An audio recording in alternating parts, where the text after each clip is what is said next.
Hello students, let's discuss the internal structure of scrotum. Inside the scrotum, there is a scrotal septum which is made up of a muscle. तो scrotum के अंदर एक wall होती है which is made up of muscle and this wall is known as scrotal septum and it divides the scrotum into the two chambers. तो scrotum के अंदर दो चैम्बर्स देखे जाते हैं which is made by scrotal septum and inside these chambers we have a pair of testes.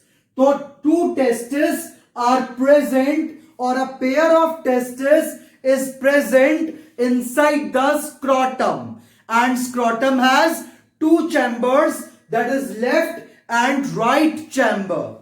And if we see the layers which are covering the testes inside the scrotum, they are as follows.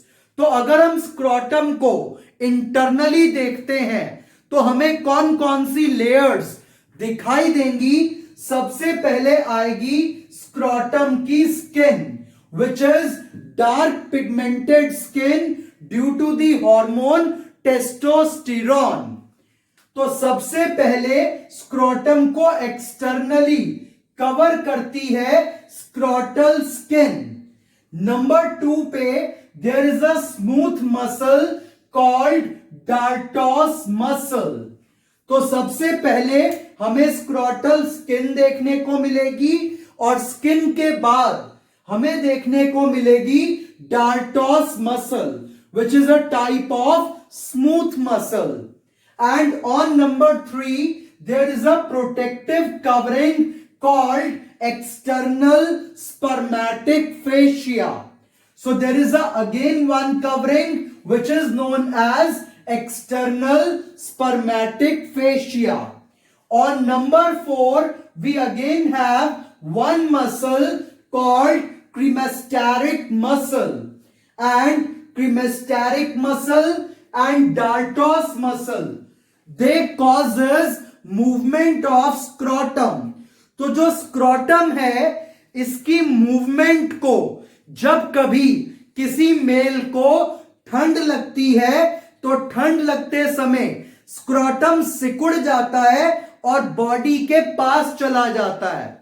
तो scrotum के सिकुड़ने को और expand होने को control करेंगी two muscles. Number 1 Dartos muscle and number 2 cremasteric muscle.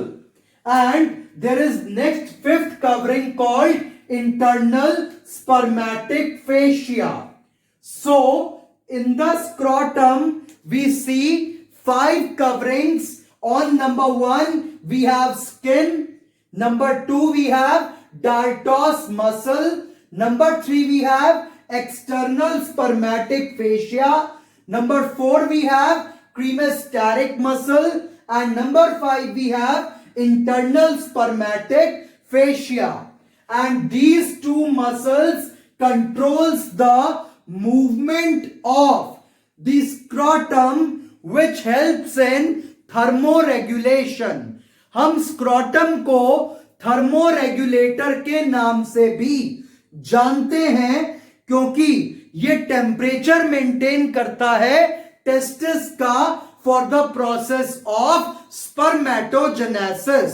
तो sperm सही तरीके से बने उसके लिए सही टेम्परेचर का होना जरूरी है और टेम्परेचर मेंटेन करवाता है स्क्रोटम.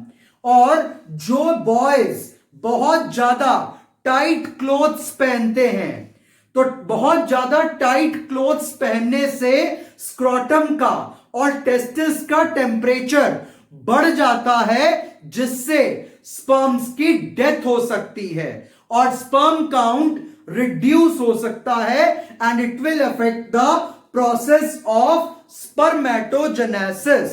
तो स्पर्मेटोजेनेसिस को टेम्परेचर इफेक्ट करता है और बहुत टाइट क्लोथ्स पहनने से स्पर्मेटोजेनेसिस में प्रॉब्लम आएगी और मेल्स के अंदर स्पर्म काउंट कम हो सकता है।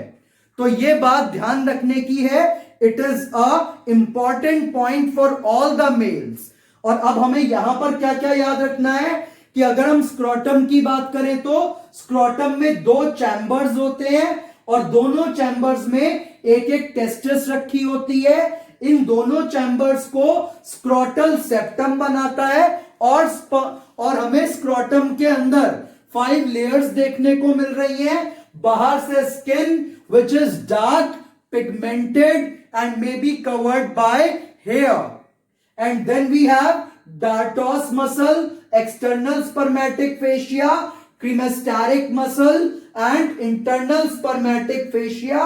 Then inside this cavity we have testis, and here we have penis, and the covering of the penis is considered as prepuce और फोरस्किन। तो ये 1 मार्क क्वेश्चन हमारे पास आता है, what is the covering of glans penis called. तो जो penis का head है उसके ऊपर एक लूज फोल्ड ऑफ स्किन है which is known as foreskin और प्रेप्यूस। तो ये क्वेश्चन आपको 1 मार्क में आ सकता है। But for the board exam there is no need to learn these things. They are only recommended for your competitive exam or if you are doing some other course. But there is no need to learn these layers for the board examination. But they are important for general knowledge. Thank you.